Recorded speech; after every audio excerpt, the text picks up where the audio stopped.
اعوذ باللہ من الشیطان الرجیم بسم اللہ الرحمن الرحیم۔ عزیز طلبہ السلام علیکم، امید کرتی ہوں کہ آپ سب خیریت سے ہوں گے۔ ہم اپنے تدریسی سلسلہ کو آگے بڑھاتے ہیں۔ ہمارے تدریسی سلسلہ نمبر 34 کا حصہ دوم ہے، تاریخ 24 اگست 2020 عیسوی اور دن سوموار۔ آج ہم نے کرنا ہے مکالمہ استاد اور شاگرد کے درمیان، جسے آپ رجسٹر پر لکھیں گے۔ اللہ پاک سے دعا ہے کہ وہ ہمارے علم میں اضافہ فرمائے، آمین۔ مکالمہ، جیسا کہ آپ کو معلوم ہے کہ دو یا دو سے زیادہ افراد کے درمیان گفتگو کو مکالمہ کہتے ہیں۔ مکالمہ کے لفظی معنی ہوتے ہیں گفتگو کرنے کے۔ گفتگو یا بات چیت کو مکالمہ کہا جاتا ہے۔ آج ہمارا موضوع ہے بجلی کی کفایت شعاری اور بچت کے موضوع پر استاد اور شاگرد کے درمیان مکالمہ تحریر کرنا ہے۔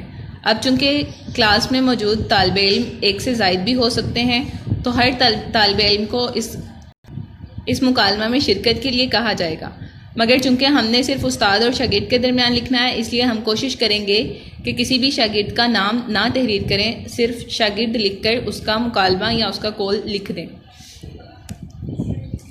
سب سے پہلے آپ اس کا عنوان لکھیں گے، بجلی کی کفایت شعاری اور بچت کے موضوع پر۔ اس کے بعد منظر لکھیں گے۔ منظر کیا ہے؟ استاد کمرہ جماعت میں داخل ہوتے ہیں اور کمرہ کا جائزہ لیتے ہیں۔ طلبہ احتراماً کھڑے ہوتے ہوئے، جو بھی آپ بریکٹ میں لکھیں گے طلبہ کے تاثرات یا ان کا جو بھی حرکات و سکنات ہوں گی اس کو آپ بریکٹ میں لکھیں گے۔ السلام علیکم جناب۔ استاد صاحب جب کمرہ میں داخل ہوتے ہیں تو طلبہ احتراماً کھڑے ہوتے ہیں اور ان سے سلام کرتے ہیں۔ استاد وعلیکم السلام، یہ کیا؟ اسے بند کرو، بلب کی طرف اشارہ کرتے ہوئے۔ استاد صاحب نے کمرے کا جائزہ لیا تو انہیں اضافی بلب روشن دکھائی دیے تو انہوں نے کہا کہ اسے بند کریں۔ شاگرد استاد صاحب کون سا ہمارے ذمہ بل آ رہا ہے، رہنے دیں۔ اب شاگرد تنزن کہہ رہے ہیں کہ ہمارے ذمہ کون سا بل آ رہا ہے جو ہم بجلی کا اضافی استعمال نہ کریں۔ استاد حیرت ہے آپ کی سوچ پر، بل آپ کا نہیں، اسکول تو آپ کا ہے نا، اور ہم سب کو اس بات کا خیال رکھنا ہے کہ بجلی کی بچت کرنا ہم سب کا فرض ہے۔ شاگرد شرمندہ ہوتے ہوئے، اب استاد صاحب نے جب ان کو اچھا خاصا ڈانٹا ہے تو وہ اس کے بعد شاگرد شرمندہ ہو رہے ہیں اور کہہ رہے ہیں آئندہ خیال رکھیں گے ہم۔ استاد دیکھو بچوں، اس وقت سورج کی روشنی مکمل ہے تو پھر بجلی کا ضیاع کیوں؟ سورج کی روشنی سے ہی فائدہ اٹھایا جا سکتا ہے۔ شاگرد استاد صاحب اس کے علاوہ بجلی کی کفایت شعاری کو کیسے ممکن بنایا جا سکتا ہے؟ اب استاد صاحب نے انہیں بجلی کا ضیاع کرنے سے روکنے کے لیے انہیں ایک بتایا کہ ہم سورج کی روشنی سے فائدہ اٹھا سکتے ہیں۔ اس کے علاوہ طالب علم پوچھ رہے ہیں کہ ہم اور کیسے بجلی کی کفایت شعاری کو ممکن بنا سکتے ہیں۔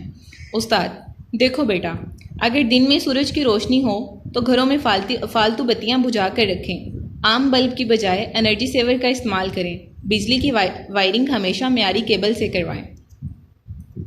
شاگرد جی ہاں، اور اس کے علاوہ برقی آلات کا استعمال کم کر کے بھی بجلی کی بچت کر سکتے ہیں۔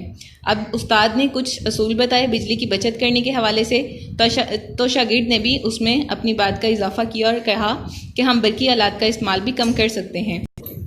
استاد سراہتے ہوئے، اب شاگرد نے جب اپنی رائے دی ہے کہ ہم بجلی کا استعمال اور کیسے کر سکتے ہیں تو استاد نے اس کو سراہا ہے۔ سراہنا کا مطلب ہوتا ہے اس کی تعریف کرنا۔ شاباش، ہم بجلی کی بچت کر کے نہ صرف اپنا بلکہ اپنے ملک کا بھی خیال رکھ سکتے ہیں۔ شاگرد انشاءاللہ ہم آج سے ہی بجلی کی کفایت شعاری کو اپنائیں گے اور ہمارا نصب العین یہی ہوگا، بجلی بچاؤ اپنے لیے، اپنی قوم کے لیے۔ استاد جی انشاءاللہ، بہت خوب۔ اب یہ تھا بجلی کی کفایت شعاری اور بچت کے موضوع پر مکالمہ، جس پہ شاگرد نے بھی اپنی رائے دی اور استاد نے بھی کچھ اصول بتائے۔